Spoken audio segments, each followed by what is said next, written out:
जब उसकी आंख खुलती है वो देखता है कि उसकी $3 मिलियन वाली यार्ड के अंदर पानी भर रहा होता है। उसे समझ नहीं आ रही थी कि ये क्या हो रहा है। वो बोट से बाहर आता है, वो देखता है कि एक बहुत बड़ा कंटेनर उसकी यार्ड के अंदर आ लगा है, जिससे उसकी यार्ड डैमेज हो गई है और पानी यार्ड के अंदर भर रहा है। वो समंदर के बीचों बीच था, यहाँ उसकी हेल्प करने के लिए कोई भी नहीं होता, इसीलिए उसे खुद ही सर्वाइव करना होगा। सबसे पहले वो यार्ड की स्पीड को कम करता है ताकि यार्ड के अंदर पानी कम से कम जा सके। फिर वो एक स्टील पाइप निकालता है ताकि कंटेनर को दूर कर सके, लेकिन वो जितना भी जोर लगा ले स्टील का पाइप बेंड हो जाता है, लेकिन कंटेनर मूव नहीं होता। फिर उसे एक आइडिया आता है, वो कंटेनर के ऊपर एक सुराख देखता है। फिर वो अंदर जाता है और कैबिन से एक हैवी एंकर निकालता है और कंटेनर के ऊपर जंप कर देता है। रस्सी को सुराख से बांधकर उस मेटल को पानी के अंदर फेंक देता है। रस्सी स्लोली पानी के अंदर जा रही होती है। वो फौरन से यार्ड को दूसरी ओर घुमाता है और उसका ये आइडिया काम कर जाता है। कंटेनर यार्ड से अलग हो जाता है, लेकिन मसला अभी भी हल नहीं हुआ था क्योंकि पानी कंटेनर के अंदर भर रहा होता है। वो नीचे जाकर मोटर चलाता है ताकि पानी को बाहर निकाल सके, लेकिन मोटर्स भी खराब हो चुकी होती हैं, इसलिए उसके पास कोई रास्ता नहीं होता। वो यार्ड को दूसरी ओर घुमाता है गहरे समंदर की ओर ताकि होल को ऊपर कर सके। होल तो ऊपर हो जाता है, लेकिन उसकी यार्ड गहरे समंदर की ओर जाने लगती है। लेकिन खुशी की बात थी कि कंटेनर उससे दूर हो चुका था, इस सब से उसे कुछ रिलीफ मिलता है। फिर वो यार्ड से कुछ बचा कुचा सामान निकालता है और अल्फी की मदद से एक लिक्विड बनाता है और उस सुराख पर लगा देता है और उसे बंद कर देता है। देखने को तो वो बंद हो ही गया था। फिर वो छड़ी की मदद से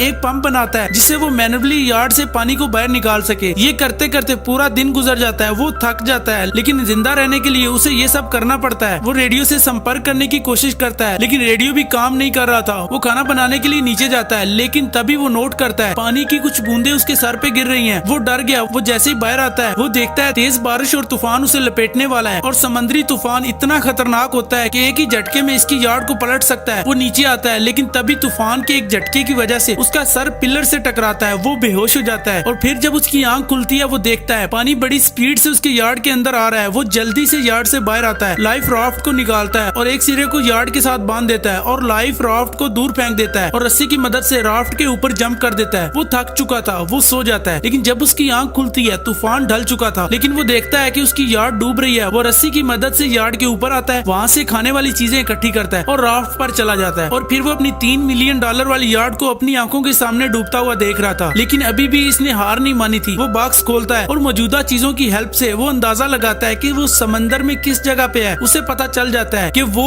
उस रूट पर है जहाँ से इंटरनेशनल शिप्स गुजरती हैं। ये उसके लिए एक उम्मीद की किरण थी। लेकिन फिर 5 दिनों के बाद का सीन दिखाते हैं। 5 दिन गुजर चुके हैं, लेकिन अभी तक समंदर में उसे कोई चीज नजर नहीं आई। सूरज की गर्मी की वजह से उसकी बॉडी डिहाइड्रेट हो जाती है, लेकिन पीने के लिए उसके पास पानी भी नहीं होता। समंदर का पानी पीने लायक नहीं होता। अगर उसने पीने का पानी जल्दी ना ढूंढा तो उसकी मौत हो जाएगी। वो फ्रस्ट्रेटेड हो जाता है। वो लेटा होता है, तभी वो ऑब्जर्व करता है। वो सूरज को देखता है और फिर प्लास्टिक की ओर देखता है। उसे आइडिया आता है। वो चाकू निकालता है और बकेट को काटता है, फिर उसके अंदर थोड़ा सा पानी डालता है और ऊपर प्लास्टिक से कवर कर देता है। 3 घंटे के बाद सारा पानी प्लास्टिक के साथ चिपक जाता है, जो पीने लायक होता है। फिर वो उसके ऊपर एक वजनी चीज रखता है, जिससे सारा पानी नीचे इकट्ठा हो जाता है। ये 7 दिनों के बाद उसने फ्रेश वाटर पिया था। फिर जैसे ही रात होती है उसे किसी की हलचल की आवाज आती है। जब उसकी आंख खुलती है वो ऊपर देखता है तो उसके सामने एक बहुत बड़ा शिप होता है। जैक जल्दी से फ्लेयर गन निकालता है और शूट कर देता है, लेकिन उसे कोई भी नोट नहीं करता। वो बहुत सारी फ्लेयर गन शूट करता है, लेकिन शिप वालों को उसका पता नहीं चलता। जैक बचने की आखिरी उम्मीद को भी अपनी आंखों के सामने जाते हुए देख रहा था और वो कुछ भी नहीं कर पाया। अब तो फ्लेयर गन भी खत्म हो चुकी थी। ये उसके पास आखिरी चांस था। फिर वो एक आखिरी ट्राई करता है। वो कुछ पेपर निकालता है और बकेट के अंदर आग लगा देता है, लेकिन फिर भी इससे भी कोई फायदा नहीं होता। वो शिप वाले इसे नहीं देख पाते। वो आग को और तेज करता है, लेकिन इससे भी कोई फायदा नहीं होता। उल्टा उसकी राफ्ट को ही आग लगने लगती है। आग आउट ऑफ कंट्रोल हो जाती है। जैक बड़ी कोशिश करता है, वो आग को नहीं बुझा पाता और इसी कश्मकश में वो गलती से समंदर के अंदर गिर जाता है। वो अपनी आंखों के सामने अपनी आखिरी जीने की उम्मीद को भी जलते देख रहा था। इस वक्त उसके पास मरने के अलावा कोई चांस नहीं था। वो हार मान लेता है और अपनी बॉडी को समंदर के हवाले कर देता है। वो डूब रहा है, लेकिन फिर उसकी आंख के सामने एक रोशनी आती है। वो देखता है शिप वालों ने उसकी राफ्ट को देख लिया है, वो वहाँ आ गए हैं। जैक फिर से हिम्मत करता है और पानी को चीरता हुआ ऊपर आता है और उसे रेस्क्यू कर लिया जाता है। वो 8 दिनों तक समंदर में रहा बिना किसी की हेल्प के, फिर भी उसने हिम्मत नहीं हारी। वो सर्वाइव करता रहा। ये स्टोरी हमें यही सिखाती है कि लाइफ के किसी भी पॉइंट पर आपको गिव अप नहीं करना चाहिए। अगर मूवी एक्सप्लेनेशन अच्छी लगी है तो एक प्यारा सा लाइक कर दें।